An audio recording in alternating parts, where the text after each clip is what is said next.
네, 시청자 여러분 안녕하십니까. 채널A 보도본부의 김진 기자입니다. 저희 채널A에서는요, 대통령 선거를 앞두고 유력 대선 주자를 초청해서 토크 콘서트를 갖습니다. 오늘은 그 첫 번째 시간입니다. 민주당의 이재명 후보님 모셨습니다. 어서 오세요. 네, 반갑습니다. 지금 저희 오픈 스튜디오 앞에 이재명 후보를 지지하는 수많은 지지자분들이 강추위 속에도 함께해 주셨는데, 후보님, 우리 지지자분들을 향해서 인사 한번 건네주시죠. 여러분 반갑습니다. 네, 새해 복 많이 받으세요. 자, 그리고 고맙습니다. 채널A를 시청하고 계신 채널A 시청자분들을 향해서도 인사 한번 건네주시죠. 네, 지금부터 시청률이 많이 올라가야 지지율이 올라간다고 합니다. 많이 봐주시고요. 네, 고맙습니다. 자, 오늘 높은 시청률을 향해서 도전해 보겠습니다. 그러면 이재명의 프로포즈 본격적인 이야기는 스튜디오 안에 들어가서 자세한 이야기 나눠보겠습니다. 들어가시죠. 네, 감사합니다.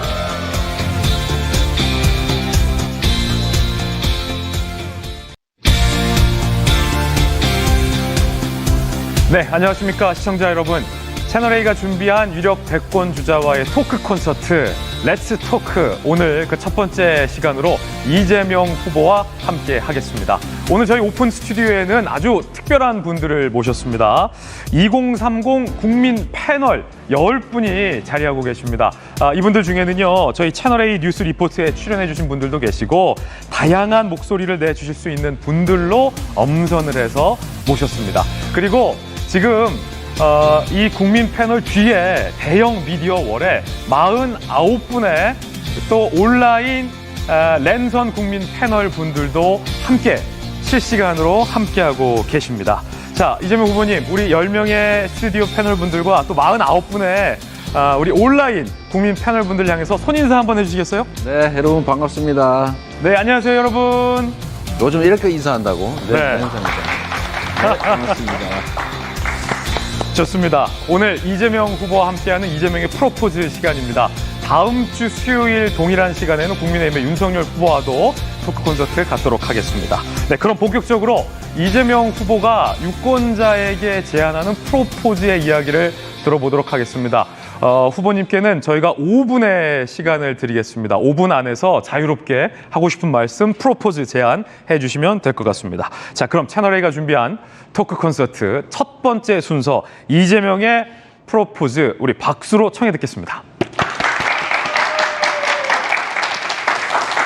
네, 존경하는 국민 여러분, 그리고 이 자리에 함께 하신 2030 청년 여러분, 정말 탈도 많고 말도 많던 2021년도 이제 3일밖에 남지 않았습니다. 우리 여러분들 2021년은 어떤 기억이 남을까요? 잘 모르겠습니다. 그런데 제게는 2021년이 경청의 한 해였습니다. 정말로 많은 분들 얘기를 들어보려고 했고요.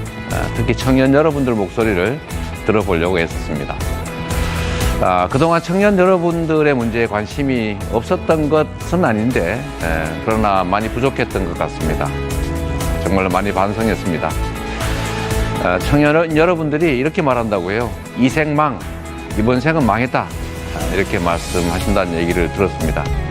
도전보다는 포기를, 또 희망보다는 좌절을 얘기한다고 합니다. 정말로 죄송하다는 말씀 다시 드리겠습니다. 그뿐만이 아닙니다. 제가 메타버스를 타고 전국 곳곳을 돌아다녔습니다. 그런데 각 계층에 정말로 준엄한 민심을 피부로 느끼게 됐습니다. 특히 수많은 이제 소상공인, 자영업자분들이 밀린 월세, 또 늘어나는 빚, 이런 문제 때문에 허덕이고 계셨고, 벼랑 끝 폐업의 기로에 서 계신다는 말씀을 들었습니다. 많은 비정규직 노동자들이 해고, 그런 문턱 앞에서 불안함, 또 서러움을 토로하십니다. 그야말로 지금 대한민국은 절체절명의 위기라고 할 수 있겠습니다. 지금 국민들은 먹고 사는 문제가 죽고 사는 문제가 되고 있다, 이렇게 말씀하시면서 국가와 정치가 도대체 뭘 하고 있냐, 이렇게 묻고 계십니다. 정치인의 한 사람으로서 정말로 깊은 책임감을 느낍니다. 기후위기에 따른 에너지 전환, 그리고 기술혁명에 의한 디지털 전환, 거기다 코로나19 팬데믹으로 시작되는 세계적인 대전환은 분명히 위기입니다. 그렇긴 하지만 위험 요인 없이 기회 요인만 있는 경우는 없습니다. 어떤 위기 속에도 언제나 기회는 있게 마련입니다. 우리가 직면하고 있는 이 대전환의 위기도 대도약의 기회로 충분히 만들 수 있습니다. 우리가 해야 할 일은 분명합니다. 기회와 자원이 한쪽에 쏠리지 않도록 또 양극화와 불공정을 완화해서 공정한 경쟁이 가능하도록 해야 하고, 그래서 사회적 효율을 높여가야 합니다. 위기에 끌려다닐 것이 아니라 위기를 우리 청년들을 위한 도전의 기회가 될 수 있게 만들어야 합니다. 지금 필요한 것은 실천입니다. 기회는 말이 아니라 행동할 때 얻어낼 수 있습니다. 우리 국민들께서는 실천을 통해서 작으나마 성과를 만들어낼 때 신뢰를 보내주신다고 믿고 있습니다. 저 이재명은 지킬 약속만 하고 또 한 약속은 반드시 지켰습니다. 주권자 중심의 확고한 철학과 가치, 그리고 기득권을 두려워하지 않는 용기와 결단, 강력한 추진력으로 저항을 이겨내고 성과를 만들어내면서 실력을 실적으로 증명했습니다. 성남시장 8년 그리고 경기도지사 3년 동안의 공약 이행률 95%가 넘고 있습니다. 이게 바로 그 증거입니다. 지금 이 시대에 필요한 대통령은 위기를 도약의 기회로 삼아서 국민 모두가 피부로 느낄 수 있는 성과를 만들어내는 능력, 그런 능력을 갖춘 일꾼입니다. 누가 이 대한민국을 이끌 유능한 경제 대통령이 될 수 있는지를 여러분께서 살펴봐 주십시오. 실력과 실천으로 정말 산처럼 쌓여있는 이 숙제들, 난제들을 하나하나 돌파해내고 또 위기를 기회로 만들어 나가는 모습을 제가 보여드리고 싶습니다. 오늘보다는 내일이 기대되는 나라, 또 많은 국민들께서 절망이 아니라 희망을 말씀하실 수 있는 나라, 청년들이 과감하게 도전하고 기회를 누리고 선택을 얼마든지 할 수 있는 그런 기회가 넘치는 나라, 저 이재명이 반드시 만들어 드릴 것을 약속드립니다. 네, 열심히 하겠습니다. 고맙습니다.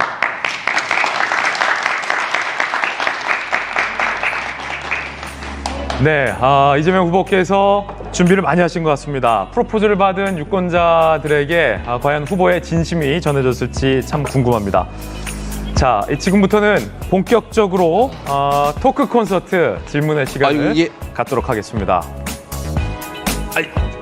의자가 좀 높은데 괜찮으신가요, 후보님? 좀 낮춰드릴까요, 저희가? 괜찮습니다. 어차피 뭐 다리가 짧아서. 네. 자, 앞서 말씀드렸듯이 오늘은 제가 직접 질문하기보다 우리 국민 패널들이 직접 이재명 후보에게 질문을 하고 이재명 후보께서 직접 답변을 해주시는 시간으로 준비를 해봤습니다. 이름하여 키워드 토크 시간입니다. 다양한 주제로 이야기를 나눠볼 텐데요. 먼저 첫 번째 주제부터 말씀드리겠습니다. 첫 번째 주제는 정책입니다. 룰을 설명드리겠습니다. 지금 이재명 후보님 앞에 투명한 통을 저희들이 준비를 해놨습니다. 종이들이 많이 있죠. 노란색 종이와 민트색 종이들이 섞여 있는데 이 종이들에는 정책과 관련된 키워드 그리고 후보자에게 궁금한 질문들과 관련된 키워드들이 섞여 있는데 첫 번째 주제가 정책인 만큼 후보자님께서는 첫 번째 시간에는 노란색 종이를 선택을 해 주셔야 합니다. 후보님의 뽑기 운도 상당히 좀 중요할 것 같습니다. 후보께는 답변을 최대 3분이 넘어가지 않도록 해주시기를 부탁을 드리겠습니다. 그리고 후보께서 노란색 종이를 뽑고 그 안에 든 키워드와 같은 키워드를 들고 계신 국민 패널 분들께서 일어서셔서 드리고 싶은 질문을, 하고 싶은 질문을 자유롭게 하면 되겠습니다. 자, 먼저 첫 번째 키워드부터 이재명 후보께서 뽑아주시죠. 노란색 종이를 뽑으셔야 합니다. 좀 떨리는데요. 떨리죠? 날카로운 키워드가 나올 수도 있어요. 자, 첫 번째 키워드 소개해 주시죠. 청약이었습니다. 청약. 자, 청약을 선택한 우리 국민 패널분 누구시죠? 네, 바로 제 옆에 앉아 계신데 마이크 좀 주시죠. 네, 일어서셔서 청약과 관련돼서 우리 김지혜 님께서 네. 후보에게 묻고 싶은 질문 자유롭게 던져주시죠. 네, 안녕하세요. 저는 올해 코로나 4단계 속에 결혼한 신혼부부입니다. 네. 저희가 결혼 준비를 할 때 신혼부부가 제일 많이 들어가는 금전적인 부분은 당연히 집입니다. 네. 그래서 이는 정부는 저희들을 위해서 신혼 희망타운을 두고 일각에선 신혼 절망타운이라고도 말을 하는데요. 이는 청약 기준, 분양가도 현실과 동떨어지고 공급되는 주택들은 이미 시세를 좀 반영해서 뭐 분양가 상한제를 적용한다고 하더라도 현실과 좀 많이 거리가 좀 멀어지고 운이 좋아서 당첨돼서 들어간다고 하더라도 아이와 좀 쭉 살 수 있는 그런 공간이 너무 협소하게 나온다고 생각되는데요. 이거는 말도 없고 신혼 특공조차 이제 세 자녀는 무적, 두 자녀는 추첨, 한 자녀는 바늘구멍 이란 말도 있어요. 저는 아직 아이가 없는데 어디로 들어가야 될지 자리가 있을지 모르겠는데 이러한 이유 때문에 최근 청약 제도가 일부 개선된 거는 저도 확인하였습니다. 다만 이미 다들 이제 최근에 청약을 넣어보시고 저도 오늘 어제 다 청약을 넣었는데 결국에는 무주택자로 해당 지역 거주 기간이 길고 혼인 기간이 비교적 짧으면서 외벌이의 자녀 수가 많을수록 당첨 가능성이 높아지는 방식인데 이건 좀 현실과 좀 많이 멀어지지 않았나. 그리고 이러한 이유 때문에 젊은 층의 출산율에 영향을 끼쳐서 출산율도 점점 떨어지거나 많이 미뤄지는 것 같다고 생각되거든요. 청약 점수 제도나 이런 공공주택 등을 개선해 볼 생각이 있으신지 궁금하고 이제 최근에 250만을 공급하신다고 하셨잖아요. 근데 저희가 실제로 실거주지는 다 각기 다른데 이거를 어떻게 공급을 하실지 그리고 이거에 대해서 임대로만 전화를 하실 건지 궁금합니다. 질문이 너무 많아가지고 그래도 3분 안에 가급적이면 예, 3분의 시간 지켜주시고 청약 제도를 손보실 의향이 있으신지에 대한 질문이었어요. 앉아주시죠, 김지혜님은. 제가 이제 결혼을 해가지고 92년인가 청약 예금을 들었는데 엄청나게 오래됐죠. 한 30년 된 건데 저 이제 한 두세 번 하다가 다 떨어져가지고 결국 아직도 못 쓰고 있습니다. 근데 저는 결국 이제 IMF 당시에 집을 샀기 때문에 지금 이제 유주택자가 돼가지고 이제 영영 당첨은 안 될 것 같아요. 근데 지금 신혼부부 또는 청년들이 분양을 받으려니까 무주택 기간, 가입 기간, 가족수 이런 데서 완전히 밀려가지고 사실 실제로 거의 기회가 없더라. 이제 이 문제가 된 것 같습니다. 그래서 지금은 이제 30% 범위 내에서 이제 추첨제를 도입했지 않습니까? 근데 이걸 전면적으로 다 바꾸게 되면 사실은 오랜 기간 이제 분양 기회를 생각하면서 기다렸던 사람들의 기득권도 있기 때문에 전면적으로 바꾸긴 좀 어려울 것 같고요. 그러나 또 구체적으로 보면 이제 공급 내용 자체가 지금은 이제 부부가 자녀 둘을 데리고 사는 주택 기준으로 돼 있어요. 거의 대부분이. 그래서 이게 지금 이제 청년들 또는 1인 가구용으로는 공급 내용도 매우 부족한 게 사실 문제여서 좀 조정할 필요는 있긴 한데 그게 그 기득권자라고 할 수 있는 올해 청약 예금 또는 청약 저금 가입한 사람들 부분하고 조정하는 것은 좀 고민을 좀 하긴 해야 될 것 같습니다. 근데 저는 사실 이 문제보다는 좀 더 근본적인 고민을 해야 된다고 생각해요. 저 같은 경우는 신혼 때는 집을 분양받는 생각을 아예 안 하고 그냥 가입해뒀었거든요. 왜냐하면 돈 벌어서 언젠가는 나 분양받을 수 있을 거라는 생각을 했으니까요. 살 수도 있다. 결국은 샀고요. 근데 지금은 사기도 어려워졌다. 집값이 너무 비싸다. 분양을 받으면 분양 차익이 많아서 로또이긴 한데 경쟁률이 수백 대 1 이래서 가능성이 적지 않습니까? 그래서 저는 이제 공급 물량을 좀 늘려야 된다고 생각하죠. 작은 공급 기회를 누가 가질 것이냐도 중요한데 공급 기회를 늘리는 게 훨씬 더 중요하다고 생각하고 그래서 지금 250만 가구 얘기했지만 이거는 사실 통상적으로 이미 지난 5년 동안 연평균 공급했던 물량보다 더 적은 물량입니다. 무슨 말이냐면 이 정도는 원래 통상적으로 연간 민간 공공영역에서 이미 공급되고 있어요. 그래서 저는 여기서도 좀 더 늘리겠다는 말씀을 드리는 것이고요.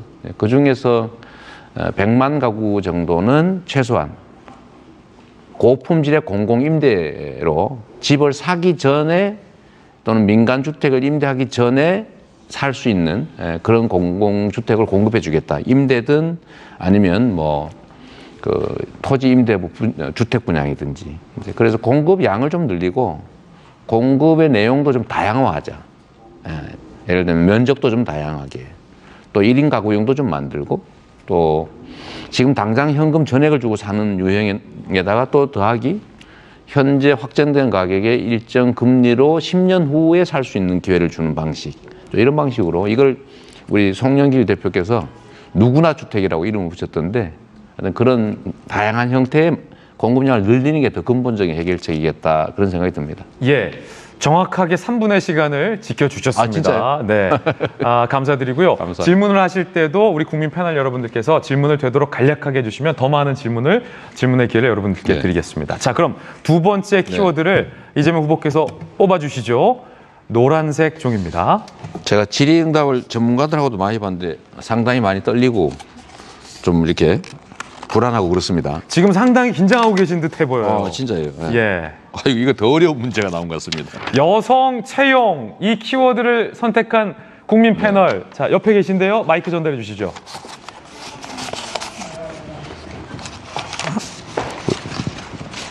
아무튼 이거를 누가 좀 치워주시면 좋을 것 같아요. 저는 현재 직업체험관 강사로 일하고 있는 김수현이라고 하고요. 제가 중고등학교 때부터 아이들, 청소년들이 방황하면서 자기의 진로에 대해서 이제 선택을 할 때 있어서 다양한 기회를 가지지 못하는 것에 좀 안타까워했고요. 그러다 보니까 자연스럽게 일자리 사업에 잘 종사하게 되었습니다. 제 질문은요. 최근 여경, 무용론 등 여성 채용에 대한 논란과 편견이 있는 것 같습니다. 후보께서는 여성 채용에 대해서 차별이 존재한다고 생각하시나요? 여성 좀 질문이 좀 분명하면 좋겠는데 여성 채용에서 차별이 있느냐? 약간 이게 질문이 명확하지가 않은 측면이 있는데 너무 다양한 해석이 가능해서요. 대개는 아마 여성 할당제 얘기를 하시는 것 같기도 하고 또 여성들이 채용이나 고용 문제에 있어서 차별을 받고 있다고 생각하느냐 문제 같기도 하고 둘 다 포함한 것 같기도 한데 두 가지 다 제가 포함한다고 보고 말씀을 좀 드리겠습니다. 이제 우리 사회에는 실제로 이제 남녀 간의 고용에서의 성차별이 상당히 많습니다. 그거는 객관적으로 예를 들면 똑같은 일을 해도 여성이라는 이유로 임금이 한 60% 정도밖에 안 된다는 통계도 있고 또 승진에 있어서도 유리천정이 있다. 실제로 제가 경기도지사 또 성남시장을 하면서도 좀 간부진으로 승진시킬 자원 중에 여성들을 좀 늘려보려고 해도 쉽지가 않습니다. 이미 차별적 구조가 너무 고착돼 있어가지고 그런 것도 있고 근데 똑같은 일을 하는 데서도 예를 들면 양육 부담 때문에 다시 복귀 못하는 경우도 있고요. 또는 결혼하면 요즘은 그런 경우 많지는 않지만 여전히 있는데 퇴직을 사실상 강요한다든지 이런 차별이 분명히 존재합니다. 그래서 그 성간 차별을 완화해서 성평등을 이뤄내는 우리 사회의 중요한 과제고요. 다만 이제 청년 세대들 간에 이 논란이 벌어지는 이유는 할당제를 두고 이게 여성에게 일방적으로 유리한 거 아니냐. 사람들이 여성 할당제라고 이해하는 경향이 있는데 사실은 좀 자세히 들여다보면 국회의원이나 정치권에서는 여성이 워낙 적으니까 이제 여성 할당제를 강제하는 경우도 있는데 취업이나 경쟁에 있어서는 되게 성할당제입니다. 그러니까 이게 특정 성이 70%를 못 넘은 게 이렇게 해놓은 거지 이건 여성만 할당을 한다는 건 아니거든요. 그래서 실제 내용을 보면 공무원 시험이나 뭐 아니면 교사 시험 또는 공공기관 시험에서 남자들이 여성들이 너무 많이 돼가지고 남성들이 할당제 혜택을 보는 경우가 많습니다. 또 아닌 경우도 있죠. 예를 들면 이제 체력 검정이 필요로 한 경우에는 여성들이 할당제 혜택을 좀 보기도 하죠. 근데 저는 이게 최근에 할당제를 두고 사실 논란이 참 많은데 예를 들면 지방 할당, 지방 인재 할당에 대해서도 불평 불만이 좀 많기도 합니다. 또 성할당제도 마찬가지로 이제 논란이 많은데 이게 공정하냐라는 논쟁거리가 되고 있어요. 형식적으로 공정한 게 정말로 진짜 공정하냐. 제가 며칠 전에 마이크 샌들 교수하고 이제 논쟁했던 게 주로 이 내용이죠. 형식적으로 공정한 것이 정의로운가. 이게 일치하지 않는 경우가 상당히 많더라. 예. 그런데 왜 이런 불일치가 발생하느냐 하면 기회 부족 때문에 생긴 문제입니다. 아까 그 주택 문제하고 거의 비슷한데 우리 기성세대들이 고도성장 사회를 살면서 기회를 많이 누렸고 각자 많은 성취들을 이뤄냈는데 불공정 문제를 방치하는 바람에 그 불공정이 저성장을 불러왔고 소위 양극화가 저성장을 불러오면서 기회 총량이 줄어들어서 우리 예. 청년 세대들은 후보님 네. 3분이 넘었습니다. 그렇습니다. 청년 세대들은 조금만요. 청년 세대들은 경쟁이 전쟁이 돼버렸어요. 그러니까 전에 우리 기존 기성 세대들은 경쟁을 해서 밀리더라도 둥지에서 떨어지지는 않고 둥지 바깥으로 밀리는 정도였는데 지금 아예 추락하는 상황이 발생했기 때문에 너무 경쟁이 격렬해졌다. 할당제에 대한 의견도 많이 달라지고 또 성간 이 대결도 좀 많아진 것 같은데 결국은 그건 청년 세대의 문제가 아니라 기성 세대의 책임 문제다. 좀 그렇게 생각하고 이 점에 대해서 매우 죄송스럽게 생각합니다. 예. 자, 빨리 잘 마무리해 주셔서 감사드리고요. 연이어서 빨리빨리 뽑아야 되겠군요. 빨리빨리 네, 뽑아주십시오. 알겠습니다. 방송 시간이 제한되어 있기 때문에 네. 많은 기회를 되도록 많은 우리 국민 패널분들에게 점점 드리기 위함입니다. 어려운 문제가 자꾸 나오고 있습니다. 중소기업. 중소기업. 네. 네, 누구시죠? 예, 질문 주시죠. 네, 안녕하세요. 서울에 살고 있는 취업준비생 김강호라고 합니다. 네. 네, 저 일자리 정책에 대해서 질문 드리고 싶은데요. 일자리 정책에 관해서 좀 제 생각에는 언론이나 이게 정치인들이 좀 대기업이나 공공 쪽에 좀 초점을 맞추는 것 같더라고요. 그런데 제가 통계를 보니까 고용의 대부분을 중소기업이 담당하고 있다고 하더라고요. 그러면은 현실적으로 그럼 저 같은 좀 취준생들이 좀 중소기업에 아마 들어갈 확률이 그럼 더 높겠죠. 그런데 또 요즘 청년들이 또 중소기업을 기피한다는 말도 있어요. 좀 근무 환경도 열악하고 임금도 낮고요. 그렇기 때문에 또 중소기업이랑 대기업이 요즘 격차가 점점 벌어지고 있잖아요. 그래서 기업 양극화란 말이 나오고 있고요. 그런데 그 경제의 허리를 중소기업이라고 하잖아요. 그만큼 중소기업이 중요하다고 생각을 하고 있습니다.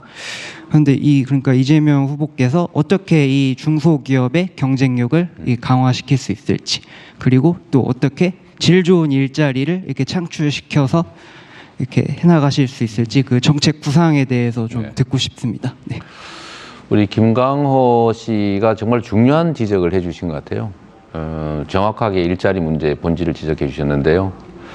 말씀하신 것처럼 대기업, 수출 대기업들은 이제 경제 총량을 늘리는 데는 유용한데 고용 증진에 있어서는 중소기업이 결정적인 역할을 하죠. 결국 중소기업의 일자리의 질이 좋아지면 사실 우리가 좋은 일자리가 부족하지 일자리 자체가 부족한 건 아니거든요. 좋은 일자리. 근데 중소기업의 일자리를 좋은 일자리로 만들면 일자리 문제를 상당 정도는 완화할 수 있습니다. 그 지적을 해주신 건데요. 그럼 그게 어떻게 가능하냐? 원래는 중소기업과 대기업의 관계들이 서로 공존하는 상생하는 관계면 중소기업들도 여력이 생겨나고 중소기업도 성장하고 싶기 때문에 인재를 써야 하고 좋은 인재를 쓰기 위해서는 근로조건, 취업조건이 좋아야 됩니다. 그런데 우리나라 기업들은 제가 볼 때는 대기업과의 수직 계열화가 너무 심하기 때문에 우리가 소위 듣는 예를 들면 기술 탈취 문제라든지 또는 뭐 단가 후려치기라고 불려지는 이런 경영 성과를 대기업들, 상위 기업들이 뺏어가는 문제 때문에 중소기업들이 너무 열악한 처지에 처해 있다. 즉 힘의 불균형 때문에 중소기업이 좋은 인재를 좋은 조건으로 채용하려도 여력이 없다. 이 문제가 좀 심각하죠. 그래서 제가 공정성장이라고 하는 화두로 얘기하는 것 중에 균형을 회복하고 공정성을 회복하는 게 성장의 길이다. 좋은 일자리를 만들어내는 길이다라고 말씀드린 게 있습니다. 그게 바로 대기업과 중소기업의 관계를 힘의 균형을 회복해서 중소기업이 자신들이 만들어낸 경영 성과, 기업 혁신의 성과를 자기들이 취득하게 하면 중소기업의 여력이 생기고 그 일자리의 질이 좋아지고 그러면 청년들이 갈 수 있는 좋은 일자리가 더 많이 늘어난다. 그렇게 될 수 있도록 정부가 지원도 하고 격려도 하고 규제도 하고 하는 게 필요하다라고 제가 말씀드리고 있습니다. 네, 중소기업에 대한 답변 감사드립니다. 자, 다음 키워드 연이어서 뽑아주시죠. 정책과 관련된 키워드입니다. 노란색. 역시 후보자께는 3분의 답변 시간을 드리도록 하겠습니다. 이번에 3분 넘었나요? 3분 못 썼습니다. 그래서 제가 좀 짧게 했습니다. 예, 짧게 하시면 기회가 많이 돌아갑니다. 네, 그래서 아까 그분 때문에 점점 어려운 기죠. 왜 이렇지? 청년과 청년과 노인. 질문 주시죠. 네, 마이크 옆에서 주시면 돼요. 2번의 기회가 간 건가요? 네, 저 폭발하네요, 오늘. 네, 저는 일단 아까 말씀드렸던 것처럼 일자리 사업에서 많은 종사를 해봤습니다. 전주에서는 노인 일자리 사업을 담당했었고요. 네. 네, 대전에서는 청년 지역 창출 일자리 사업에서 전담으로 일을 한 적이 있습니다. 청년하고 노인이 같이 상생하면서 할 수 있는 그런 일자리 사업 혹시 생각해 두신 게 있으신지 궁금합니다. 아무래도 지역 사회에서 공생 관계를 위해서는 저는 청년하고 노인이 같이 함께 일자리를 만들어가는 사회가 왔으면 좋겠어가지고 질문 드립니다. 네. 매우 획기적인 아이디어인데요. 실제로 이런 제도가 있습니다. 그게 어떤 거냐면 이제 정년 퇴직을 하거나 이제 은퇴한 사람들은 요즘 건강 상태가 너무 좋은데 뭔가 사회 기여를 하고 싶어해요. 근데 기회가 없습니다. 근데 청년들은 뭔가 일을 해야 되는데 부족한 게 있어요. 노하우, 기술도 부족하고 경험도 부족하죠. 이 둘을 매칭시켜주면 이제 은퇴한 어르신들은 봉사할 기회를 얻고 약간의 수입도 생기겠죠. 청년들은 아주 유용한 멘토를 구하는 거예요.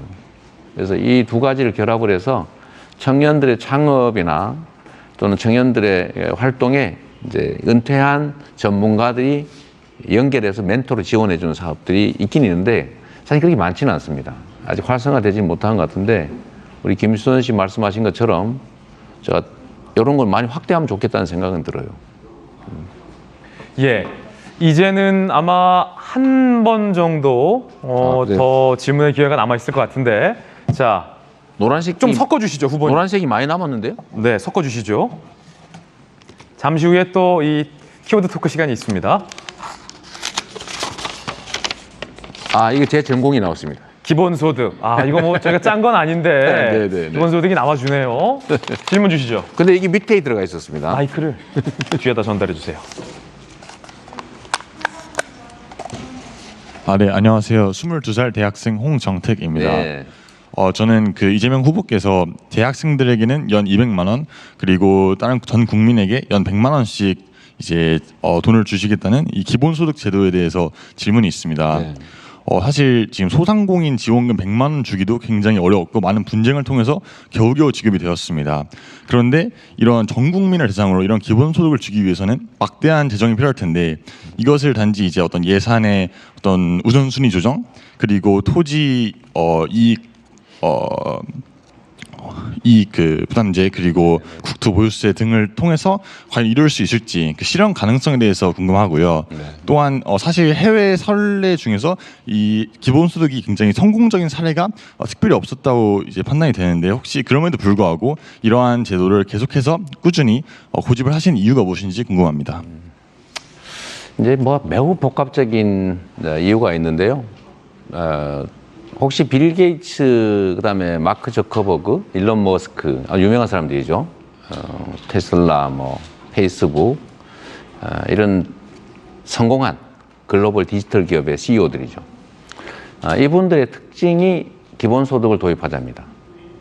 그 이유가 뭔지를 정확히 보면 자본주의 체제의 지속 가능성 때문이죠. 길게 얘기하기는 어려운데 지금은 공급 초과 시대, 수요 부족 시대, 그 다음에 인공지능 로봇에 의한 일자리 감소의 새로운 시대가 열린다. 그럴 경우에 소득을 대체 어떻게 유지할 수 있겠느냐라는 그런 근본적 고민을 해야 되고요. 대동법을 우리가 그 조세제도 개혁을 했는데 그 100년 걸렸습니다. 의료보험제도 도입해가지고 지금 40년 됐거든요. 지금 계속 보완 중이잖아요. 기본소득 제도도 언젠간 해야 될 제도라는 걸 사람들은 인정은 하는데 지금 당장 무슨 돈으로, 이게 이제 문제의 지적인 것 같습니다.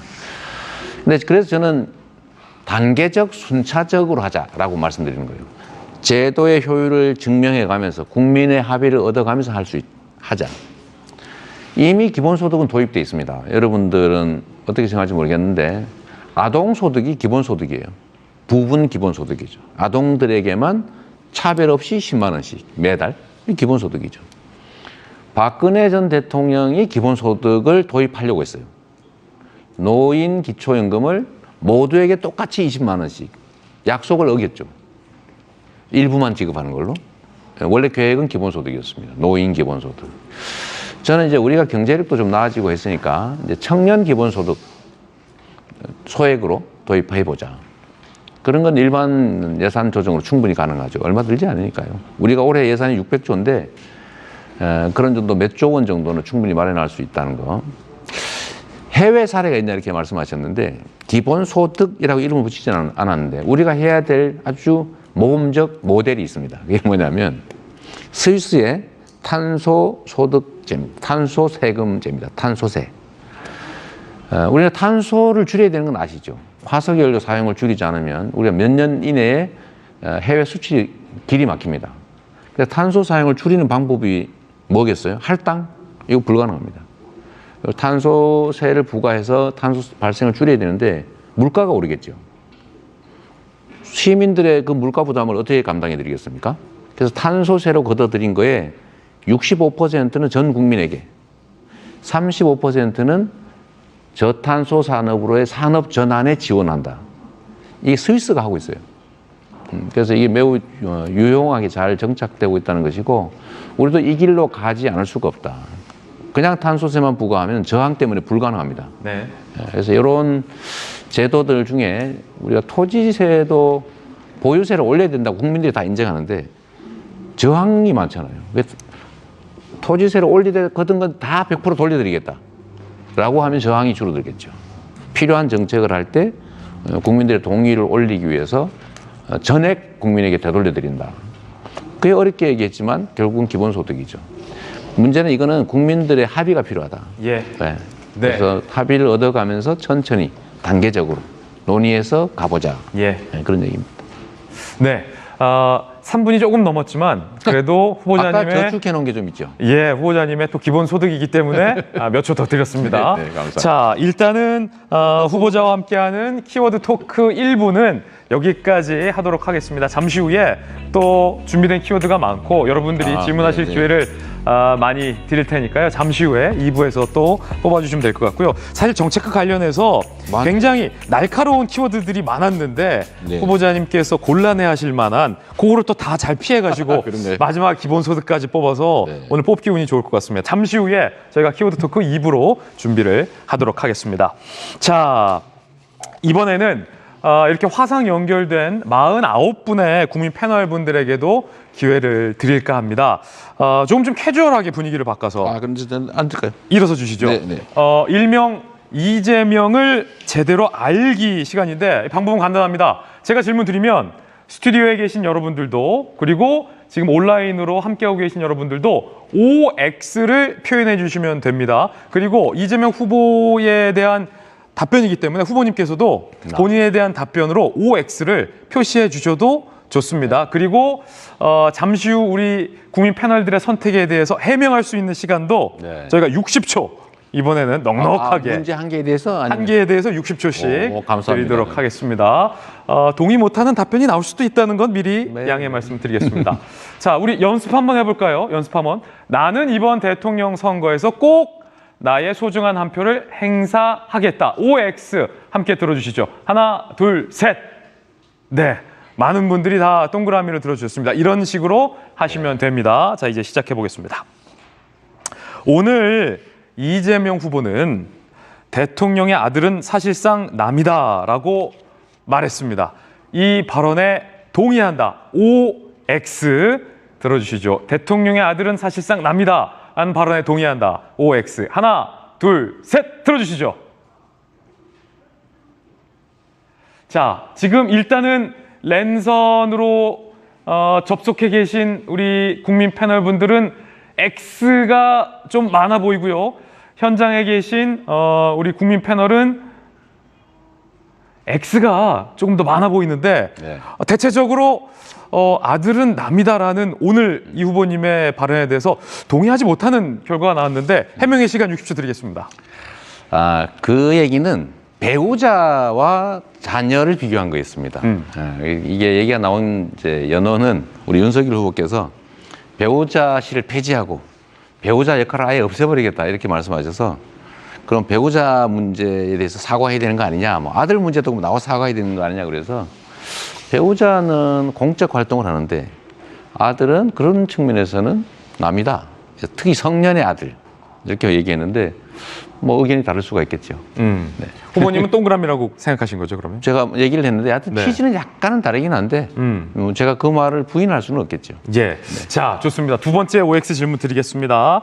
이재명 후보는 발언대로 조국의 강을 확실히 건넌 것 같다. 동의하시면 O, 동의하지 않으시면 X를 들어주시면 되겠습니다. 하나, 둘, 셋 들어주시죠. 네, 이재명 후보는 조국의 강을 확실히 건넌 것 같다. 지금 온라인으로 접속하신 분들은 O도 많이 들으셨습니다만 자, 저희들이 집계하고 있는데 X가 조금 많고요. 현장에 계신 우리 국민 패널 분들도 대다수 한 분을 빼고는 전원 X를 들어주셨습니다. 아니 후보님 이거 어떻게 된 겁니까? 유권자들은 국민 오늘 랜선 패널 분들은 이재명 후보가 조국의 강을 안 건넌 것 같다라고 답변 주셨는데 해명 시간 드리겠습니다. 안 걷는 건 아니고 못 걷는 거죠. 아직 못 건넜습니까? 네. 저는 건너 보려고 하는데 상당히 강폭이 넓은 것 같습니다. 누가 이렇게 잡고 있습니까 도대체? 잡는 건 아니고 예. 워낙 강폭이 넓은 거죠. 혹시 김남국 의원 등이 이렇게 잡으십니까? 재밌는 해석인데. 네. 하여튼 우리 조국 교수님 문제는 이제 그 사안을 보는 입장들이 서로 다를 수가 있고요. 아마 우리 국민들께서 보시기에는 공직자는 똑같은 일에 대해서도 일반인과는 다르게 더 높은 많은 책임을 져야 된다라는 점을 우리가 수용해야 된다는 거죠. 그런데 더불어민주당은 아마도 뭐 윤석열 검찰이 결코 공정하지 않고 너무 지나치게 일방적이었는데 거기에 비하면 너무 억울하지 않냐 이런 생각을 했던 것 같아요. 그래서 저는 그렇지 않다. 안타깝지만 잘못은 잘못이고 수사가 예를 들면 불공정하게 이루어지면 그것도 잘못이다. 이렇게 얘기를 해야지 저희가 더 큰 잘못이니까 우리는 거기에 비해서는 덜하다. 이렇게 국민들이 느끼게 하는 건 아닌 것 같습니다. 그래서 제가 계속 사과드리고 있는데 예. 사과를 아직도 완전히 못 받아들이는 거겠죠. 오늘도 좀 명확하게 입장을 밝혀주셨는데 최근에 열린민주당과의 합당을 두고도 조국의 강을 건너려는 의지가 없는 것 아니냐 일각에서 이런 의문도 있던데 짧게 답변 주시죠. 맞습니다. 이제 내부에도 논란이 많아요. 과연 그게 어떤 도움이 되겠냐. 아까 말씀하신 것처럼 결국은 검찰 개혁이 이제 선의로 시작했고 저도 필요하다고 보지만 이제 왜곡되어 버린 거죠. 결론적으로는. 근데 그걸 오히려 상기시킬 거니까 오히려 더 손실일 수도 있다는 얘기는 있는데 그럼에도 불구하고 제 생각은 내년 선거가 워낙 위중하기 때문에 중대한 문제이기 때문에 우리 개혁 진보 진영이 최대한 힘을 좀 모아야 된다. 대통합해야 된다. 그런 차원에서 약간 손실을 보더라도 예. 하나의 목소리로 가는 게 맞다 이렇게 생각하는 거죠. 네. 자, 다음은 좀 가벼운 질문 드리겠습니다. 엄청 무거운 질문. 이재명 후보는 윤석열 후보보다 더 아내를 사랑하는 애처가다. 자, 동의하시면 O, 아니다라고 생각하시면 X를 들어주시면 됩니다. 두 분 다 내노라 하는 애처가인데 이재명 후보가 더 애처가다. 하나, 둘, 셋 들어주시죠. 엄청 어려운 질문입니다. 네, 이번에는 뭐 압도적으로 O가 많고요. 현장에 계신 우리 국민 패널 분들은 O가 많습니다. 자, 확실히 윤석열 후보보다는 더 애처가다라는 답변이 지금 현장에서 나왔는데 이에 대한 답변 주시죠. 그건 모르겠는데요. 아내를 사랑하지 않으십니까? 아니 저야 뭐 사랑하는 거 분명한데 네. 그걸 어떻게 비교하겠어요? 또 특히 이제 부부 문제나 이건요. 이거 철학적인. 모르는 겁니다.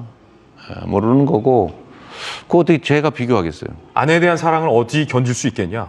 그 비교가 잘 안 될 텐데요. 우문현답을 해주셨어요.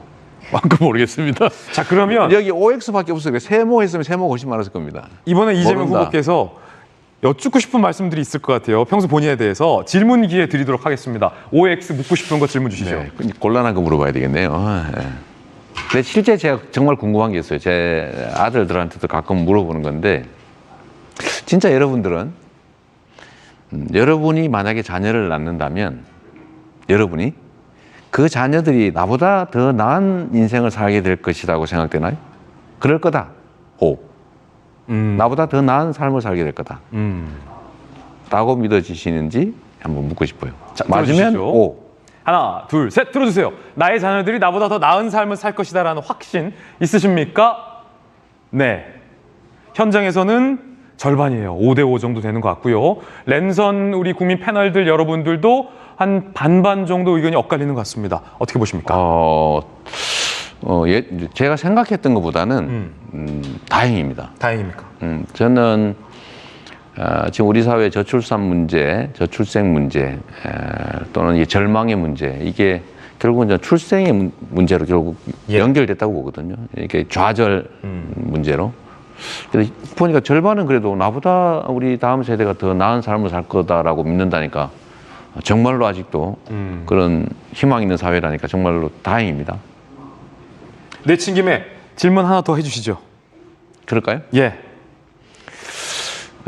이런 자리도 잘 활용을 해야 되니까. 제가 검은 머리로 짙은 머리로 염색을 했잖아요. 여러분이 보시기에 더 나아졌다. 아니다. 원래 그냥 그게 낫다. 자, 그러면 만약에 나아졌다가 O로. 흰머리가 낫다고 하시면 다시 흰머리로 가실 생각 있으세요? 그럼 고려해 봐야죠. 나아졌다. 검은 머리가 낫다면 아니, 이렇게 O. 부담을 주시면 의사결정에 영향을 준다니까요. 알겠습니다. 알겠습니다. 지금 머리가 낫다면 O. 조건 다 우리 사회적 잊어버리시고 네. 냉정하게. 냉정하게. 좋아요. 한번. 네. 하나, 둘, 셋 들어주세요. 이게 남녀 특성을 한번 가려봐 주십시오. 그러네.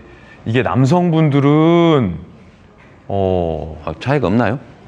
남성분들은 옛날 머리가 낫다라는 응답이 많고 여성분들은 지금 머리가 낫다라는 응답이 조금 많은 경향성을 띠는 것 같습니다. 정확하진 않습니다만. 그렇죠. 여기도 남성 부분만 여기 X한 분이 남성만 두 네. 분인데 참고해 주시죠. 제가 아주 큰 도움을 받았습니다. 그냥 쭉 가도록 하겠습니다. 답은 정해져 있는데 그냥 한번 물어본 것 같아요. 아무리 봐도. 아니 아까 부담을 네. 준 게 영향을 줬을지도 모릅니다. 그렇습니까? 네, 네. 아니 아까 정책 토크보다 OX를 좀 더 즐기시는 것 같아요. 조금 편하네요. 네. 그러면 네. 이제 다시 OX는 이쯤 하고 네. 우리 국민 패널 분들께 질문의 기회를 드리도록 하겠습니다. 후보님 다시 자리에 앉아주시고요. 네, 네. 이번에는 후보님과 관련된 자유로운 자유주제 질문을 드리도록 하겠습니다. 이번엔 녹색 종이를 네. 뽑아주시면 될 것 같습니다. 바로 녹색 종이 하나 뽑아주시죠. 이번에 밑에 숨겨놓은 걸 뽑아야 되겠습니다.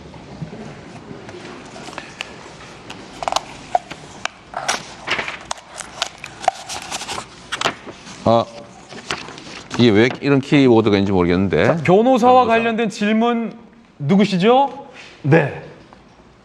같은 사람이 자꾸 뽑히고 있습니다. 네. 저도 변호사를 꿈꾸고 있어서 이 질문을 드렸었는데요. 네. 이재명 후보께서 이제 변호사 시절 때 혹시 기억에 남는 사건이 있다면 어떤 게 있는지 말씀드려주시면 감사드리겠습니다. 기억에 남는 사건 무지하게 많지요. 그 중에 굳이 한 개만 골라내라면 그 필리핀 출신의 외국인 노동자가 일하시다 팔이 절단되는 사고를 당했는데 그때 당시에는 외국인 노동자들에 대해서 산재 처리를 안 해줬습니다.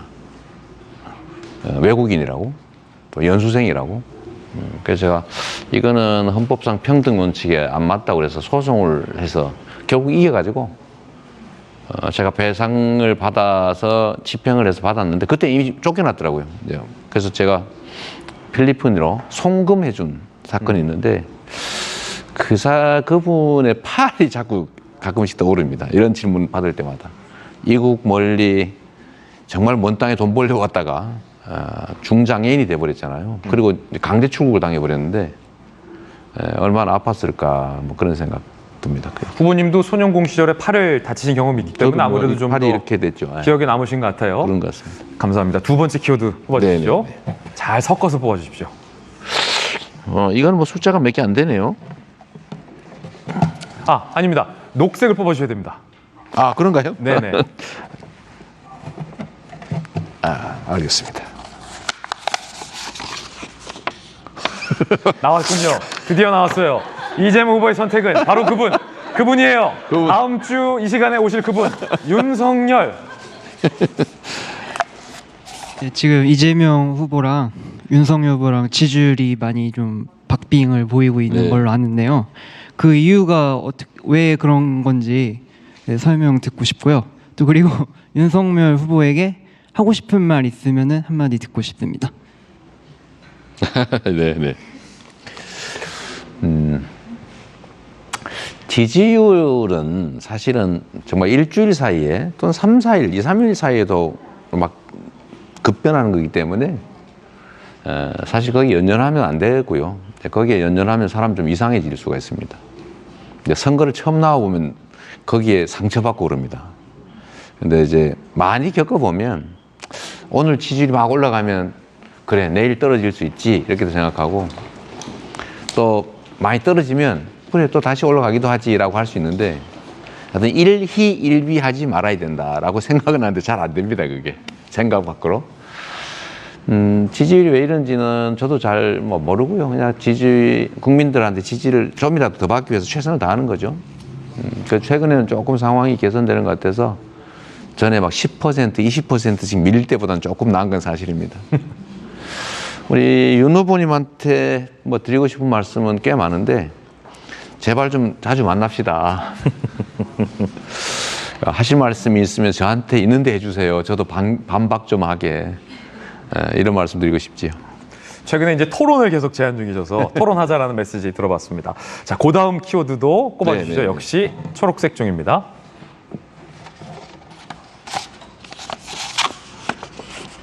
이거는 뭔지 모르겠네. 네, 자기 관리. 네. 우리 소연 씨. 질문 주시죠.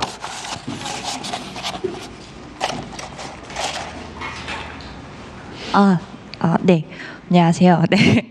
저는 이제 2017년대 이제 성남시장 당시에 이제 이재명 후보께서 그 자전거 행사를 종로에서 하셨던 거를 인상 깊게 봤는데요.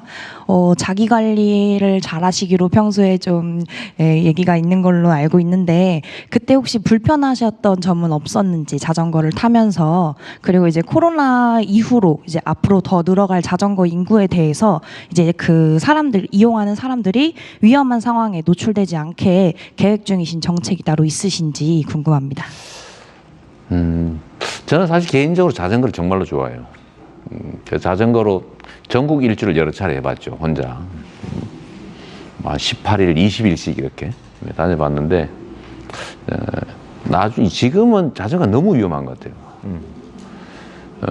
자전거 전용 도로가 좀 갖춰져 있는 경우도 있는데, 대개는 보면 이제 불법 주차로 다 막고 있고, 그래서 제가 성남시장을 할 때는 자전거 도로 그 주차 위반을 일부러 그거만 단속하는 요원들을 좀 배치해 놓은 일도 있어요. 실제로 위험하니까요. 그리고 또 한 가지는 이제 위험이 현실화됐을 때 보상이 참 문제다. 중상을 입는 경우도 있거든요. 심지어 사망하는 경우도 있는데. 그래서 두 번째 문제는 제가 어느 정도는 해결을 했어요.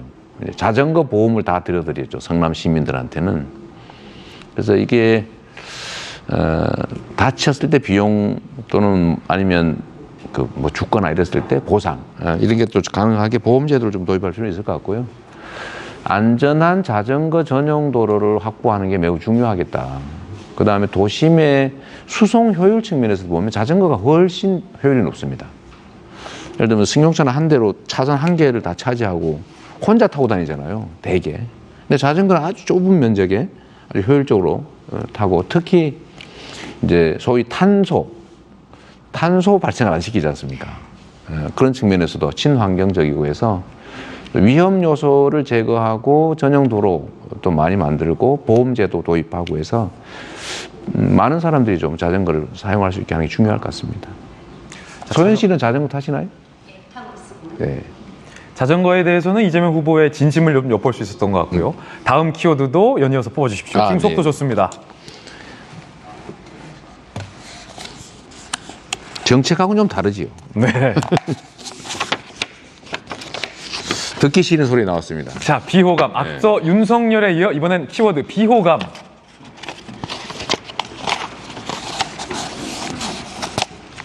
네, 제 뒤에 계신 분입니다. 네. 질문해 주시죠. 좀 드리기 죄송한 말씀일 수 있지만 이번 대선을 비호감 대선이라고 많은 분들이 평가하고 있는 것 같습니다. 왜 이러한 평가가 나온다고 생각하시는지 궁금합니다. 뭐 매우 이제 안타까운 현실이긴 한데요. 냉정하게 한번 우리가 대비해 보면 지금 이제 각 후보들의 문제하고 과거의 다른 후보들의 문제를 절대치로 비교해 보면 그렇게 완전히 상황이 나빠졌냐라는 점은 좀 아닐 수도 있습니다. 그러나 문제가 있는 건 또 사실이죠. 그리고 또 한 가지는 이번 선거가 잘하기 경쟁이 아니고 네거티브 경쟁이 되면서 없는 사실로 그 흑색 선전을 하는 게 너무 많아졌습니다. 그러니까 예를 들면 저에 대해서도 뭐 이런저런 공격들을 하는데 뭐 제 아들이 무슨 부정 입학을 한 게 아니냐. 정말 황당한 얘기인데 다 1등급들이거든요. 다 정상으로 들어가는데 그걸 막 조작을 해가지고 무슨 공부도 못했는데 이게 이상하게 들어간 걸로 이렇게 막 공격을 하다가 오늘은 사과했더라고요. 사과는 안 하고 잘못했다고 인정했더라고요. 근데 그런 게 너무 많은 거죠.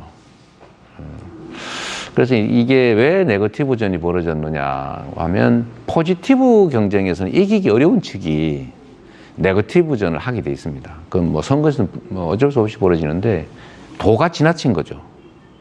이제 그게 하나의 원인이 됐을 것 같은데 하여튼 그럼에도 불구하고 이제 이 대통령이라고 하는 존재는 이제 국가의 운명 또 5,200만 국민들의 삶을 통째로 책임지는 존재이기 때문에 그 권한 행사에 영향을 미칠 수 있는 모든 요소를 철저하게 체크해야 됩니다.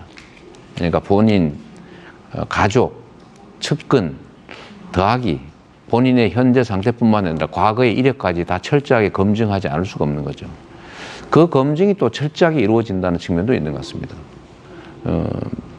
네, 그런 면에서 보면 바람직한 측면도 있고 또 바람직하지 않은 측면도 있는데 그러나 이 과정을 통해서도 저는 이제 옥석이 가려진다고 봅니다. 그리고 더 중요한 거는 미래가 중요하죠. 나의 미래. 나와 가족의 미래를 결정할 존재를 내가 선택하는 거니까 미래지향적으로 좀 선택하게 될 것이고 그렇게 해야 된다고 보고요. 다만 누군가의 복수 감정을 충족하기 위해서 누구를 심판하는 문제는 사실 내 문제가 아니지 않습니까? 결국은 이제 선거에 임박하면 정말로 누가 이 나라의 미래를 책임질 능력이 있는지 책임질 의지가 있는지 책임질 실력이 과연 말이 아니라 증거로 증명되는지를 보게 되겠죠. 선거에 임박하면 좀 나아질 것 같습니다. 네, 비호감과 관련된 이재명 후보의 답변이었습니다. 계속해서 뽑아주시죠. 다음 키워드가 궁금해집니다. 저도 이제 완벽한 사람은 못 돼서 부족함이 있는 점들을 또 이 자리를 빌어서라도 제가 죄송하다는 말씀드립니다. 뭐 저라고 완벽하겠습니까?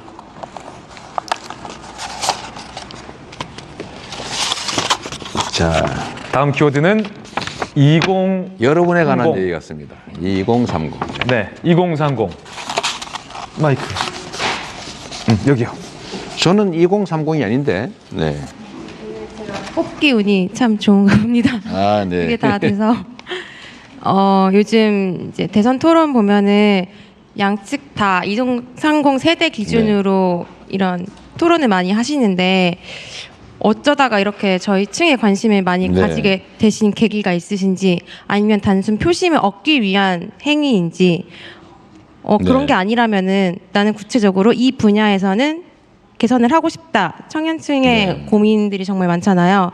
다 완벽하게 고칠 수는 없겠지만 내가 만약에 대통령이 된다면 이거 하나는 꼭 성공하고 싶다. 혹은 만약에 대통령이 되지 않더라도 이런 자리를 계속 가지실 의향이 있으신지 네. 궁금합니다.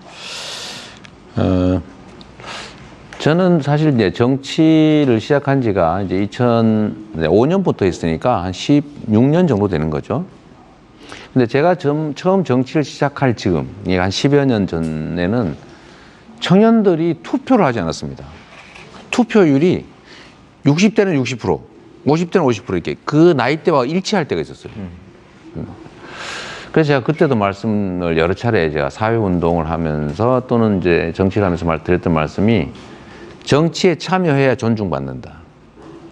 특히 노인층들, 어르신들은 투표율이 높으니까 무조건 정책이 노인 정책에 중점이 가게 됩니다.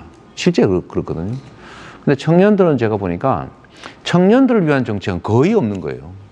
그 이유도 아주 다양한데 사지 멀쩡하고 미래가 창창하고 기회도 많고 얼마든지 도전할 수 있으니까 젊어서 고생은 사서도 하는 거다. 실패는 성공의 어머니다. 아프니까 청춘이다. 이런 얘기 했던 거예요. 그래도 청년들이 투표를 안 해서 제가 인정받으려면 투표해야 된다고 나름 이 작은 목소리 좀 많이 했는데 근데 이게 한 몇 년 전부터 갑자기 투표율이 확 올라갔습니다. 청년 투표율이 오히려 이 40대, 30대보다 더 올라가는 상황이 막 벌어졌어요. 이렇게 돼 있습니다. 이렇게. 그렇게 된 이유는 아마도 청년들이 정치가 나와 무관한 게 아니구나. 정치에 대한 체감도가 높아졌던 것 같습니다. 네, 그러다 보니까 정치권에서는 이제 청년들의 향배가 중요하게 된 거예요. 저도 마찬가지죠. 근데 청년들이 정말 투표도 많이 안 했다면 당위로는 많이 얘기는 많이 했겠지만 투표율이 뭐 20%대 이러면은 아무래도 관심도가 떨어지겠죠. 지금은 매우 바람직한 상태입니다. 그러니까 투표율이 높은데 이제 부동층화돼 있잖아요. 지금도 확정하지 않고 언제든지 옮기겠다. 판단을 달리할 수 있다가 많습니다. 매우 뭐 좋은 현상이죠. 그러니까 드디어 기성세대들이 청년에 대해서 집중하기 시작했던 것 같고요. 저도 정치인인데 뭐 표하고 관계없이 그런다고 하면 거짓말이겠죠. 관심도가 더 높아진 건 사실이고 다만 제가 약간 이제 좀 저 자신에 대해서 아쉽게 생각하는 부분은 저는 이제 청년의 문제를 해결하는 것은 청년 자체 정책에 있는 게 아니고 청년들이 처하고 있는 환경을 바꿔줘야 된다. 아까 말씀드렸던 것처럼 이 좁은 둥지를 추락하지 않을 수 있도록 경쟁에 탈락해도 그 둥지 안에 남아 있을 정도로 기회를 넓혀줘야 되겠다. 성장을 최대한 회복해야 되겠다. 공정한 시스템을 많이 만들어야 되겠다라고 생각했는데 제가 대화를 직접 많이 안 했던 것 같습니다. 그러니까 안 들어줬다고 생각하는 거죠. 실제로 제가 그랬던 것 같아요. 그래서 최근에는 좀 해결은 못할지라도 고통에 공감은 해야 되겠다라고 생각해서 많이 들으려고 노력하고 있고요. 진짜로 해야 될 일이 뭐냐. 저는 좁은 둥지 안에서 누가 둥지에서 떨어질 것인가를 공정한 룰을 만들고 공정하게 경쟁하는 것도 해야 될 일이긴 한데 그거보다 더 중요한 거는 둥지의 크기를 넓히는 거다. 그래서 성장 정책에 주력하려고 하죠. 보통 일자리 얘기도 많이 하지만 아까 우리 강호 씨도 말씀하셨는데 일자리 얘기도 많이 하지만 일자리는 결국 기업이 만드는 거거든요. 시장이 만들고. 그러면 저는 지금 우리가 할 수 있는 일이 큰 게 하나 있는데 지금 에너지 전환해야 되잖아요.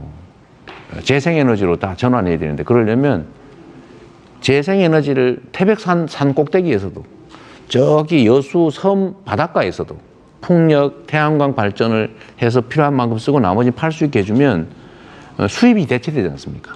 네. 그렇게 하려면 이제 에너지 고속도로라는 송배전망을 촘촘하게 깔아줘야 되는데 이런 투자를 통해서 산업 전환도 이뤄내고 신산업도 생겨나고 좋은 일자리도 만들어질 거다. 네. 국가의 대대적인 투자를 통해서 성장을 시키는 일을 제가 하고 싶습니다. 네. 4분 10초 쓰셨습니다. 네, 다른 데서 제가 많이 아꼈기 때문에. 네. 다음 키워드에서 뭐 1분만 말씀하시면 되죠. 그러겠습니다. 네. 키워드 뽑아주시죠. 네, 중요한 문제는 좀 길어지는 거 좀 이해해 주시기 부탁드립니다. 네. 이번 사면. 키워드는 네. 사면. 사면. 네.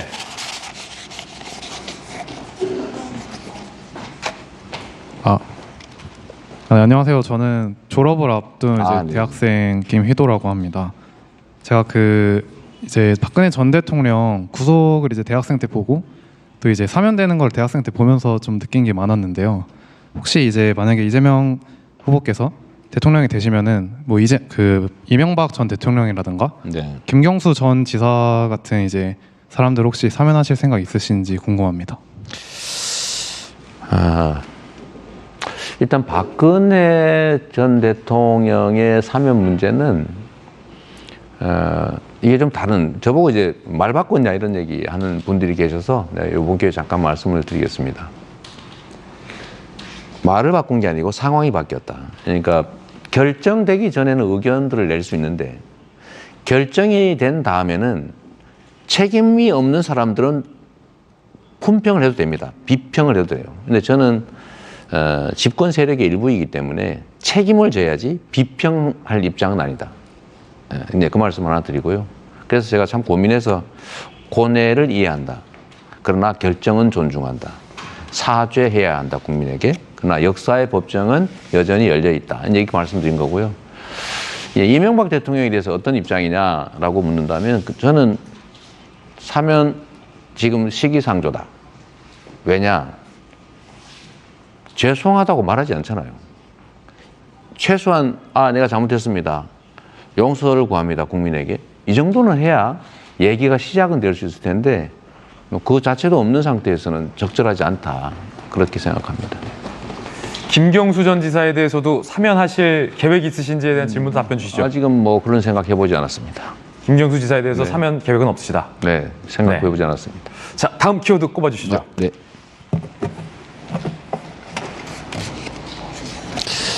이거 맞죠? 제가 별로 안 좋아하는 단어. 대장동 안 좋아하십니까, 후보님? 어쨌든 후보님, 뭐 대장동 안 좋아하십니까? 불리한 주제로 자꾸 얘기를 하니까요. 사실은 저는 뭐 잘못한 게 없다고 생각하는 사람인데. 네. 그러나 국민의 실망이라는 측면에서는 제가 부족한 게 있고. 그러나 형사사법적 측면에서는 정말로 억울하죠. 아니 어떤 질문이 나올지 모르는데 답변은 질문 듣고 해주시죠. 네. 대장동. 네, 안녕하세요. 저는 이제 30대 직장인이고요. 네. 박준혁이라고 합니다. 일단 좀 무거운 주제가 될 것 같은데 네. 일단 대장동 관련해서 최근에 네. 이제 두 분이 좀 극단적인 선택을 하셔서 굉장히 안타까운 사건이 네. 벌어졌습니다. 이와 관련해서 일단 최근에 그 사건에 대해서는 이제 이재명 후보께서 모른다라고 말씀을 하셨고 제가 이제 상식적으로 생각했을 때는 그분께서 극단적으로 선택을 할 만큼의 책임이 있었을까? 왜냐하면 그 당시에 이제 최종 결정권자는 지금 후보님이셨고 그분께서 이제 한 거에 대해서 극단적인 선택을 하신 거에 대한 책임이 과연 어디까지인가에 대해서 일단 두 가지를 질문을 드리고 싶은데 만약에 모른다는 것이 사실이라고 하면은 그분의 이제 책임을 어느 정도까지 이제 후보께서 가져가실 수 있을 것인가? 아니면은 이제 두 번째는 만약에 모른다고 했던 게 이제 임기응변이나 거짓이라고 했을 경우에 이런 의혹을 갖고 있는 사람들을 어떻게 설득하실 수 있을지 두 가지 질문을 드리고 싶습니다. 제가 이걸 분명히 말씀을 드렸는데 일단 대장동 문제는 여러분도 한번 상식적으로 생각을 한번 해봐 주세요. 민간 개발하도록 부정대출 눈 감아주는 사람이 누굽니까? 윤석열 후보죠. 그때 부정대출을 단속해서 대출 회수했으면 그냥 LH가 계속 공공개발했을 거예요. 그거 아무 문제가 없었겠죠. 두 번째로 LH한테 공공개발 못하게 하고 민간개발 시킨 압박한 사람이 누굽니까? 국민의힘 국회의원이잖아요. 성남시장 이재명이 나는 성남시가 공공개발하겠다고 했을 때 이거 절대로 못하게 시의회 동원해서 막은 게 누굽니까? 국민의힘이잖아요. 자, 이 사람들이 어쨌든 민간개발 업자가 일부 취득하고 내가 70%를 회수했는데 이 30%의 이익을 가지고 나눠 먹은 사람들이 누굽니까? 국민의힘이죠. 제가 이 민간업자들에게 70% 가까이 회수하고 난 다음에도 나중에 1,100억 내가 추가 부담시켜서 성남 시민을 위해서 뺏은 사람이 이재명인데 내가 거기에 이해관계였으면 내가 왜 뺏었겠습니까? 도로 줬어야지. 누가 더 책임이 큽니까? 이건 국민의힘이죠. 이런 걸 적반하장이라고 하죠. 그런데 지금 이제 수사 과정에서 이제 민간업자들과 공공개발의 접점에서 이제 부정행위가 발생한 것 같아요. 제가 제일 우려했던 지점이죠. 그래서 이건 민간개발을 허용하면 안 된다고 제가 주장했고 100% 공공개발을 하려고 했는데 결국은 국민의힘 때문에 어쩔 수 없이 민간업자들에게 기회를 줄 수밖에 없었고 그 경계 지점에서 사고가 난 것 같아요. 그리고 이 사람을 내가 모른다 안다 이 문제는 한번 여러분도 생각해 보십시오. 제가 분명히 얘기했어요. 이분이 제가 재판을 받으면서 이 사건의 가장 핵심적인 실무자가 누구냐 물어봐서 이분이라고 그래서 제가 이분하고 통화를 많이 했다고 제가 얘기했죠. 핵심 실무자다. 이분하고 내가 통화를 많이 했다. 근데 시장할 때는 이 사람의 존재를 몰랐다. 근데 이 사람이 어디 여행을 가는데 같이 갔더라. 출장을 가는데 하위직 실무자인데 같이 갔으면 그 사람이 얼굴이야 제가 봤겠지만 그 사람이 이 사람인지를 여러분은 어떻게 압니까? 표창을 수백 명을 주는데 그 사람을 제가 왜 특별정하게 기억을 못하냐고 하면 그게 적정한 지정일까요? 제가 그리고 이 국민의힘에서 4명 사진을 찍어가지고 마치 제가 골프를 친 것처럼 사진을 공개했던데 제가 확인을 해보니까 전체 우리 일행 단체 사진 중에 일부를 떼내가지고 이렇게 보여줬더군요. 조작한 거죠. 근데 제가 그 안에도 지금도 보니까 절반은 제가 누군지 기억을 못 하겠더라고요. 갔는데.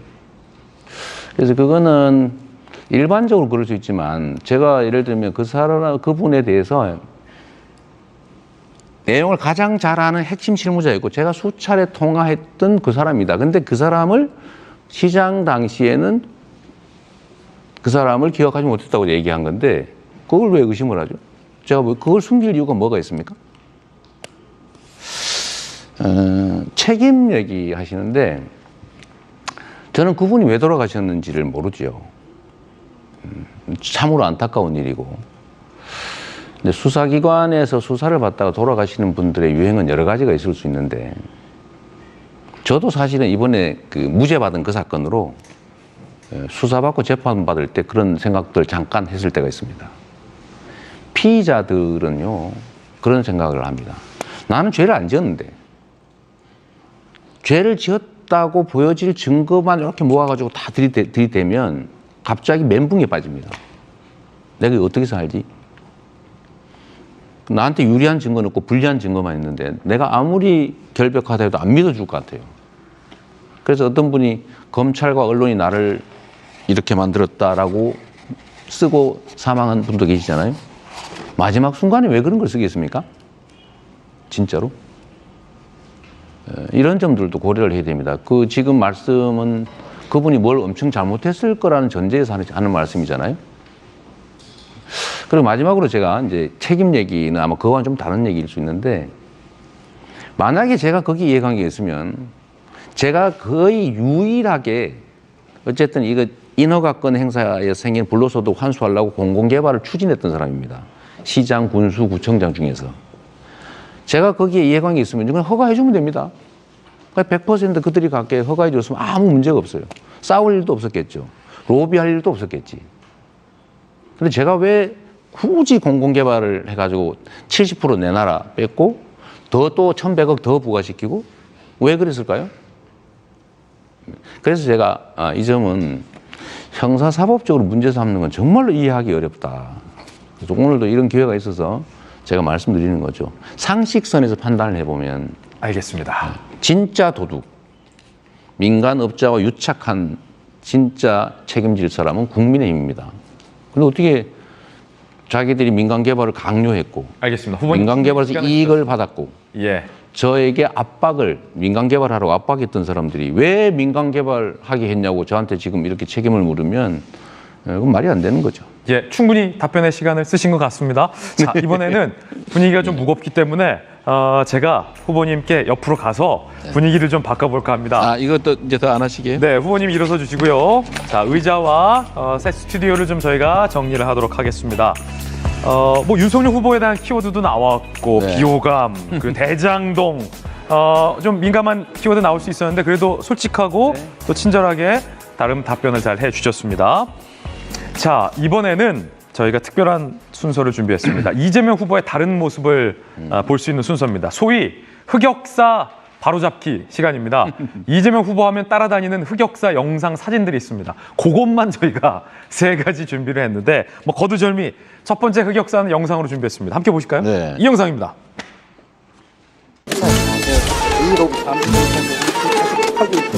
한번 뭐 간분리 같은 거 한번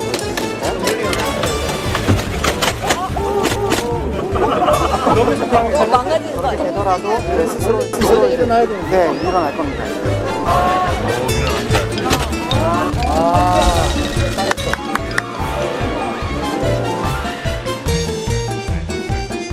자, 질문 드리겠습니다. 당시에 로봇의 회복력과 복원력을 시연하던 자리였습니다. 네. 그런데 이런 해명에도 불구하고 던져도 너무 이렇게 냅다, 세게 던지거 아니냐 이런 일각의 의견이 있습니다.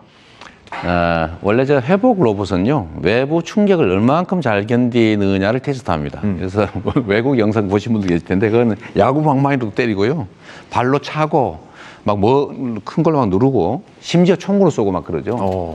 그럴 때도 다시 복원해서 일어나는 그 정상 작동하는 걸 테스트해서 강도도 테스트해봐야죠. 살짝 이렇게 살짝 제껴놓으면 얼마나 견딜지 알 수 없어서 그냥 한번 이렇게 통상적인 외부 충격을 한번 해봤는데 제가 놀라운 것은 로봇을 학대했다고 주장을 하더라고요. 로봇을. 로봇이 학대 대상입니까?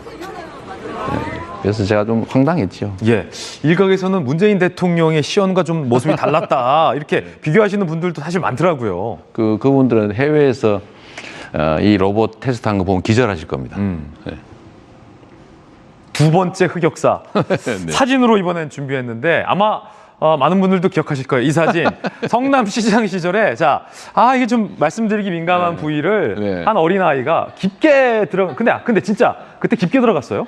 진짜 저 심하게 어디까지 들어갔어요? 원래는 이 다른 친구가 네. 먼저 한번 했어요. 딴 친구가 한번 했는데 충격을 가하고 해서 제가 충격을 가하고 네, 이 친구를 그래서 한 친구를 이렇게 안아줬는데 뒤에 와서 또 해버린 거예요. 2차 충격을 지금. 혹시 뭐 그 정도는 외상이나 아니었어요. 심리적인 뭐 그런 게 있으시진 않으셨고요. 뭐 그 정도는 아니었습니다. 이거 그때 똥침 사건인데 소위 어떤 상황이었습니까? 이게 제가 산성 어린이집이라고요. 새로 예. 이제 어린이집을 개원을 해가지고 개원한 후에 제가 들러보러 순찰 다니다가 네. 들어가 봤는데 아이들이 너무 귀여워서 같이 놀았더니 와서 똥침을 했습니다. 그때 어린아이들에게 제 기억이 맞다면 표창장 받으셨잖아요. 네네. 네. 이 어린이들은 아닙니다. 다른 어린이들에게 표창 네, 받았습니까? 감사합니다. 세 번째 흑역사 사진인데 함께 보시죠. 세 번째 사진 바로 이겁니다. 자, 요거 우시는 장면들이 많은데 그 중에서도 요게 좀 많이 회자되고 있더라고요. 네. 원래 이렇게 평소에 눈물이 좀 많으십니까? 그때는 요즘은 나이가 들어서인지 좀 많아지는 것 같긴 해요. 네.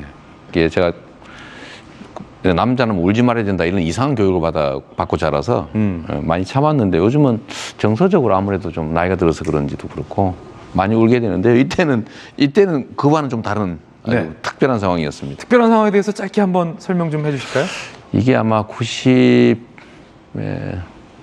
2002년 2003년쯤 되겠네요. 2003년 정도인데 제가 성남시립의료원 설립운동을 하다가 시민발의 조례, 대한민국 시민발의 1호 조례를 만들었는데 그게 무산됐구나. 네, 그게 정말 시민들 18만 명, 20만 명이 서명하고 또 18,000명이 정말 정식 발의해서 했는데 그때 치면 이제 국민의힘이죠. 시의회에서 47초 만에 날치기하고 다 도망을 가버린 거예요.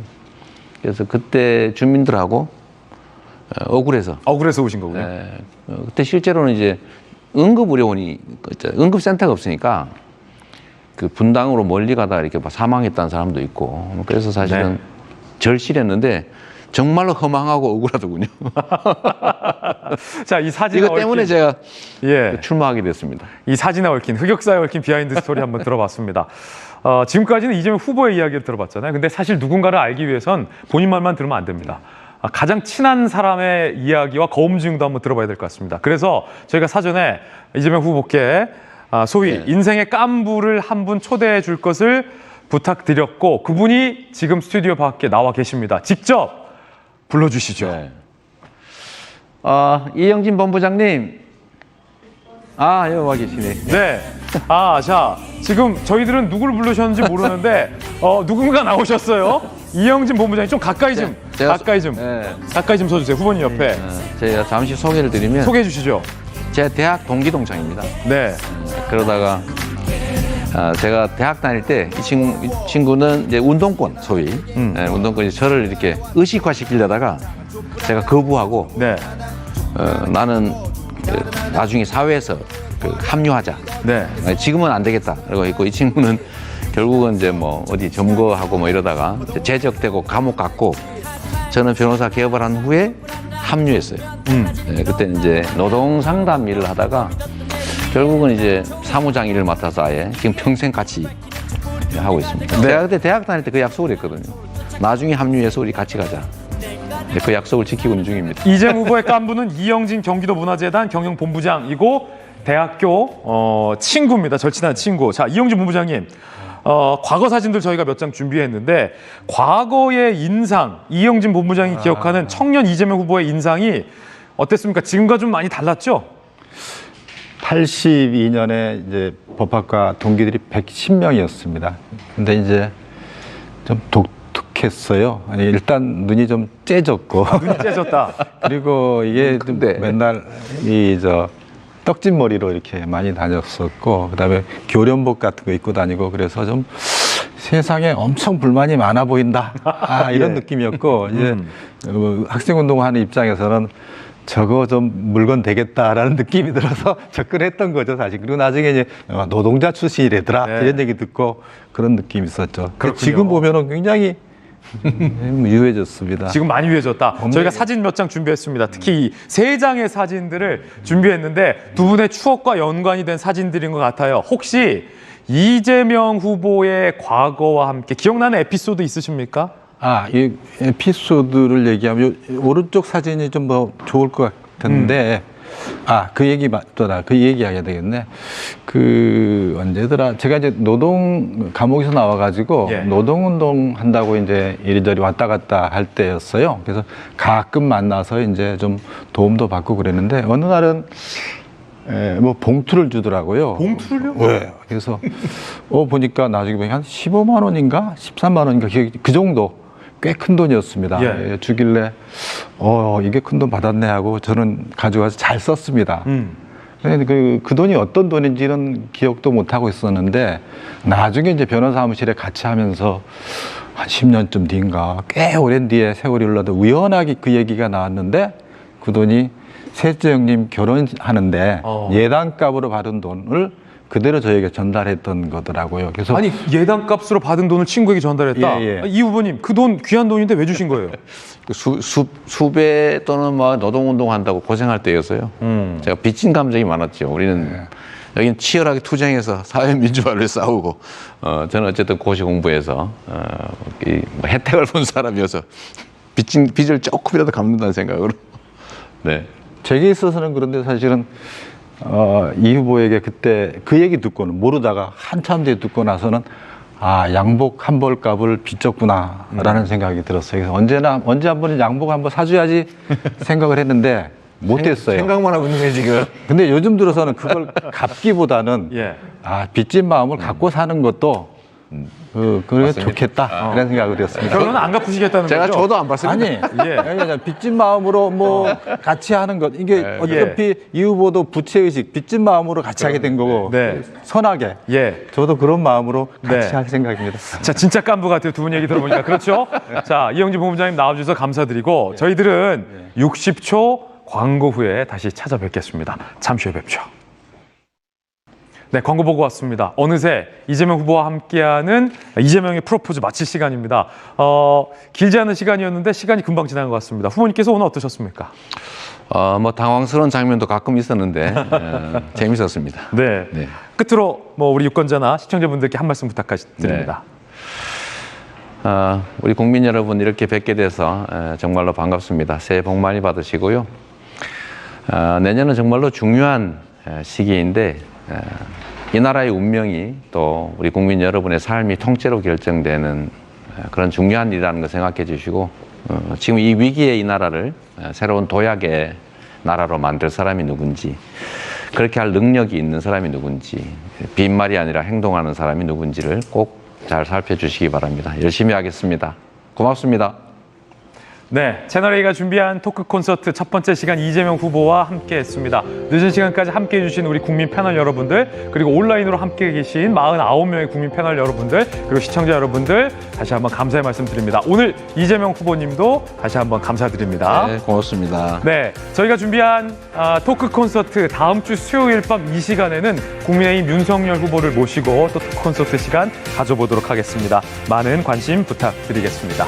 시청해 주신 여러분 감사합니다.